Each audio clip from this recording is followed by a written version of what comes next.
Hi everyone! Welcome! It's me again, Dawn, and for today's video guys is I am going to share to you the Gandang Pulbo at Lip Tint using the products of Aureola. So if you wanna know, then please keep on watching!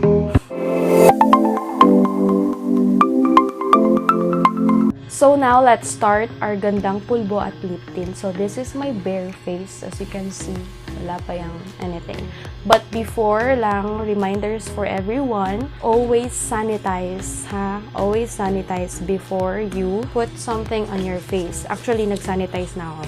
But inulit ko lang to let you see. The first thing that I'm going to put on my face is the skincare. Ano ba yung skincare na ginagamit ko? That is the sunscreen, guys. Please don't forget to put sunscreen because it's really important. It's a must. It's a thing that you should not forget. So supposedly kahapon dapat ang mag-film. It's just that tinatamad ako. Ewan ko, kahapon parang gusto ko lang, wala akong gagawin. Siguro sa dami ko rin ginagawa, even though it's quarantine, marami pa rin akong work, marami pa rin akong mga responsibilities na kailangan kong gawin. No other excuses, bawal ang tamad dito sa channel na to. Tapos ako lang pala yung tamad. What I'm going to use for my sunscreen is my favorite one. This will also serve as my base because this has coverage, so it covers some of my redness on my face. Dual purpose, ayoko na maglagay ng other mga concealer, mga foundation. This will serve as my foundation na, but this is just a sunscreen. It comes with 3 shades, so ako, pinili ko yung pinaka-light. So actually na-share ko na to sa inyo before on my past vlogs na I really love this. So, ganito lang na amount nilalagay ko. I spread it on my face. Pick up the phone, I really need to talk with you. Cause if you're not home, I wonder where you slept last night. Are you seeing someone new behind my back?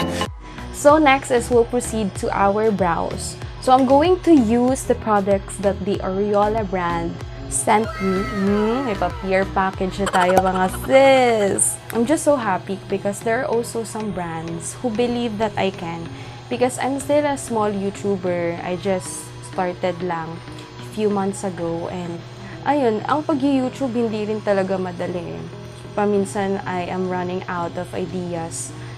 What to upload, ano ba yung mga kailangan ng mga viewers ko na kailangan kong i-share sa kanila. So, paminsan parang nadi-discourage ako na, do I have to continue this? But, you know, it's really my joy. Kumbaga masaya ako na nakaka-share ako sa inyo, masaya ako na nag-film ako. So, yun lang talaga, that's what keeps me going. And also, there are also some people, mga brands Beke naman yung other brand dyan. So I would like also to thank Aureola for sending me the products that they sent to me. So they sent me their cosmetics and the soap. So for the soap, I am going to share my feedback about that. I'm still using it. I'm still testing it. They sent me 6 soaps. So I have to try it out to give you my feedback. And I'm just so happy. There's a brand na nag-send sa akin, which is really my first time na maka-receive na PR package, and alam mo yun, yung feeling, I'm just so happy. So happy. So, this is also one of the reasons why it kept me going. Tama ba yung grammar? This is one of the reasons why I have to continue kasi I'm just so happy because there are some people who believe that I can.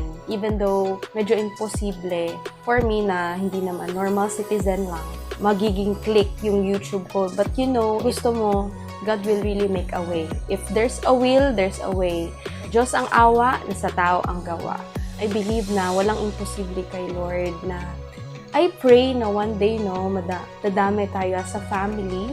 One of the reasons din talaga why I vlog, it's because I want also to help other people, inspire, encourage them, and share the love of God. Ayun, basta maka-help, yun lang talaga.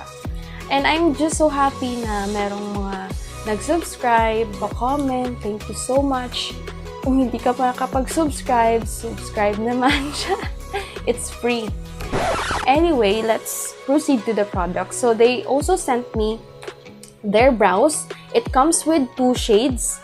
Sorry na kung hindi clear kasi patay yung camera. Sana naman magka-camera na tayo. This is the brown. This is lighter than the dark brown. So what I used, so this is for your preference. So what I use is the dark brown because kulay sila ng aking buhok.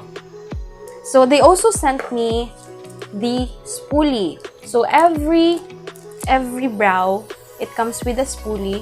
And this only costs 130 pesos. Meron ka ng spoolie. So this is what their spoolie looks like. So ito, nagamit ko na. As you can see, diba? So ito, hindi ko pa nagamit.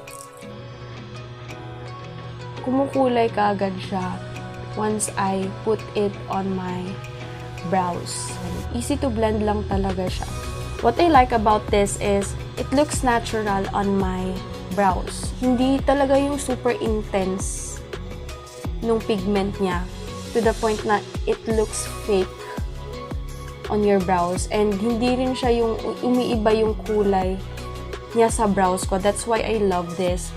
That's why I love the shade. It's perfect for me. Information of everyone. I'm not really good when it comes to kilay, but marunong lang ako, pero hindi talaga yung magaling like the others. As you can see dito, parang kulang. But this one, it looks natural. Na parang wala akong nilagay, but it looks better. Now, let's proceed to the next. 1, 2, 3. O, diba? Parang wala lang. Parang natural lang talaga. Now, let's proceed sa ating cheeks, which is I'm also going to use the tint that they sent me, which is this one. So, I really love the packaging about this product. Yung mga packaging nila, it's so simple, but, you know, it looks classy. It looks elegant. So, it has a card. So, this is their card. They have 2 shades for their tint in the shade Crimson. So, sorry if medyo, you know, parang nadumihan na siya kasi ginagamit ko talaga because I really want to test. But first, I have to put some lip balm because as you can see, diba, dry ng lips ko. Now, let's proceed na sa ating cheeks. Hindi ko siya ilalagay on my cheeks directly. I have to use my fingers para naman medyo malinis. Tayo muna tayo ng alcohol. Kasi lalagay natin yan later sa ating lips. So, we have to make sure that we are sanitized. I'm going to use my fingers. So, this is the shade. So, I have to let you see pala, no, the shade. Paano ba yung swatching? So, dito na lang, dito. I want to see yung color of the crimson na tint. Parang mayroong pagka-red na orangey siya yung color niya. So, lalagay natin siya sa cheeks natin.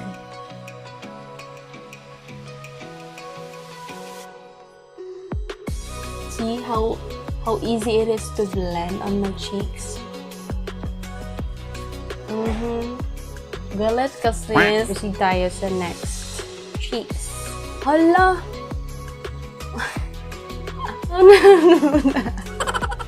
Sobra, but it's okay. Magagawa natin to ng paraan later. Okay, so this is what it looks like on my cheeks. Sunburn na sunburn, okay? Drunk blush na drunk blush. So, careful lang. Ganito naman talaga yung mostly nangyayari pag tint yung ginagamit. So, now let's proceed to the powder, which is really one of my favorite na powder, guys. Especially if you have oily skin, you must have this because it really helps your skin not to really oil up and it really mattifies. This is really perfect if you want na mag-retouch din for your sunscreen because as we all know, 3 to 4 hours nawawala din talaga yung effectivity ng sunscreen na nilagay natin sa face natin. So, it's really also important to reapply. But it's so hard na no, yung cream ulit yung ilalagay mo.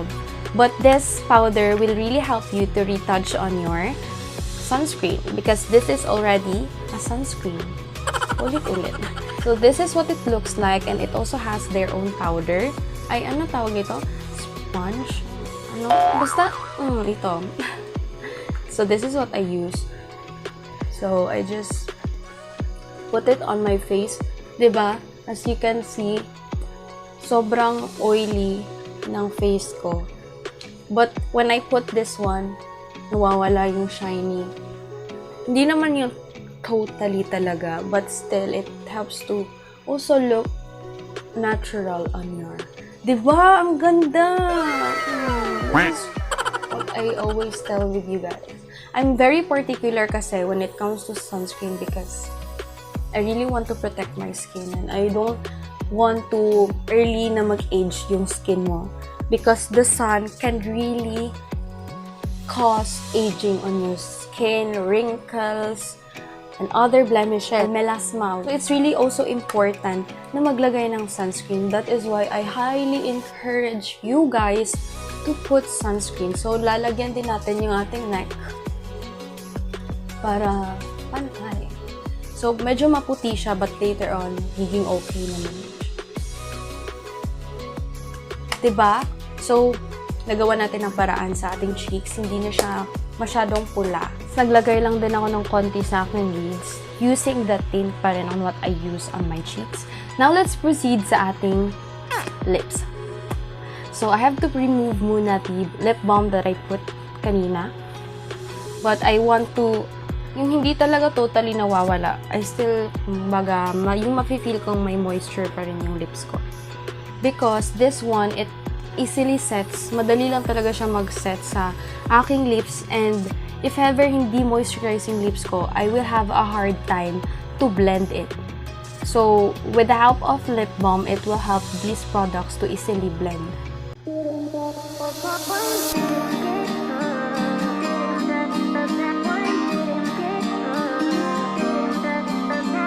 So, this is what it looks like on my lips. Medyo dark siya tignan, no?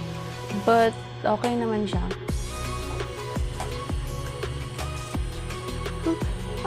This is the final round. This is the final look.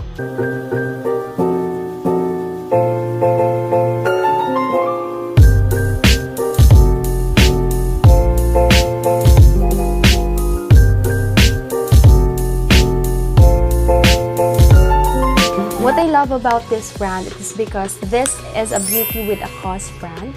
It is because every 5% of the product that you bought with them will be given to those animals just like dogs and cats who are in need. So, sa mga animal lovers dyan, and of course, if you also want to help, then buying their products will also give benefits to the dogs or to the animals that they are supporting. And nakakapaganda ka rin sa sarili mo. Like, you have your own makeup na. And this is locally made and this is FDA approved. The formula that they have is their own formula. So now let's proceed to the feedback that I can give about the products that I use. Of course, feedback is really important because it is the breakfast of the champion. In life, we will really encounter feedback, but it all depends to us if we take it positively or not, to take it as a way for us to improve ourselves. O, diba? Nakapag-segue pa ako. So now, let's proceed sa feedback ko about my experience sa product. Let's proceed muna sa tint. What I love about the tint is it doesn't taste anything, which is an advantage for me. Kasi kung masarap siya, baka sinisip-sip ko na tong lips ko. And it really smells so good. Kaamoy niya yung parang bubble gum. So, sobrang bango niya. I love this because it's long-lasting for a tint ha. And what I also love about this is transfer-proof once it's set. So, example. Diba? Wala. It doesn't transfer unlike to any tint. And once you drink water, hindi rin siya nag-transfer or magkakaroon ng stain yung lips mo. Example. Walang kulay. Hindi rin nagkakulay yung teeth ko. Inom na tayo kasi nauuho. Diba? Oh. Yan pa rin. yun pa rin yung kulay niya. And what I love about their tint is pag nasa cheeks siya, very blendable. Just make sure na mayroon kang base or well moisturized yung skin mo. It is because it easily sets lang talaga pag nasa dry surface siya. Especially sa lips mo, pag hindi ka nag-lip balm or moisturize yung lips mo, madali lang siyang mag-set. So, I highly recommend to put first a lip balm. And pag sa cheeks, I highly recommend as well na maglagay kayo ng base or anything na mag-moisturize sa skin mo that will help the product to easily glides on your cheeks. For the packaging naman, I really love the packaging. Sobrang simple, pero alam mo yun, parang elegante siya tignan, classy, hindi pucho-pucho. Let's proceed naman sa cons. The cons or the disadvantage about this product or kailangan nilang i-improve is when it comes to packaging, nagsistain talaga, kumukulay, dumidikit yung stain sa product. And the next that I can recommend is mag-produce pa sila ng mas maraming shade na lighter din. Kasi ako, mas bagay talaga sa akin yung lighter na shade. So, hindi talaga ako masyadong bagay pag ganito na super dark. So, I highly recommend. Meron naman silang dalawang shades, but I recommend na mag-produce pa sila ng mas maraming shades para mas marami tayong mapipilian sa products nila. What I also observe is mas kumukulay yung inner part ng cheeks, ng lips ko. Which is understandable naman talaga. Pag lip tint, ganito talaga mostly ang nangyayari. But I hope na mag-create pa sila ng formula na mas moisturizing, na hindi talaga yung easily set para mas mabigyan pa tayo ng time to blend it. I observe as well na mas kumukulay siya sa outer. But pag hindi moisturized yung lips mo, so just make sure na moisturized para pantay yung kulay niya, pati sa outer and inner part of the lips. But overall, I still love this product. Actually, ginagamit ko na to siya pag umaalis ako because I don't really want to feel yung parang meron akong nilagay sa lips ko. But about this product, when you put it, parang wala ka nang nilagay. Just like the usual tint na ginagamit natin. Now, let's proceed naman sa kanilang brows. What I love about this is it really looks natural on my brows, especially the dark brown. I'm in the shade the dark brown and natural lang talaga siya tignan. It's because kakulay lang siya ng buhok ko. And it's just so affordable for 130 pesos. It comes with a spoolie na, diba? The cons naman about this product is, kumbaga when it comes to their spoolie, nahihirapan ako mag-apply. It's because yung makapal, yung brush niya. I recommend na bawasan lang nila yung brush nila. It's because para mas madali siyang i-apply on this part, sa outer part. When you apply this, you have to really, kumbaga, diinan mo siya konti para didikit yung product sa brush. But the advantage naman, even though dinidiinan ko na siya, sobrang konti pa lang nung nakuha na product. And I believe na medyo matagal to siyang maubos. Kaya sulit pa rin yung 130 pesos mo na meron na siyang spoolie. That's it for today's video, guys. I hope that you have learned something from this video, or I hope you have enjoyed this video. Please don't forget to subscribe and hit that notification bell beside it so that you will be notified on my next videos. If you haven't followed me on my social media accounts, please don't be hesitant to follow me. It's because I want to be friends with you. Always remember, you are beautiful in your own special way. Bye! See you guys on my next one. Mwah.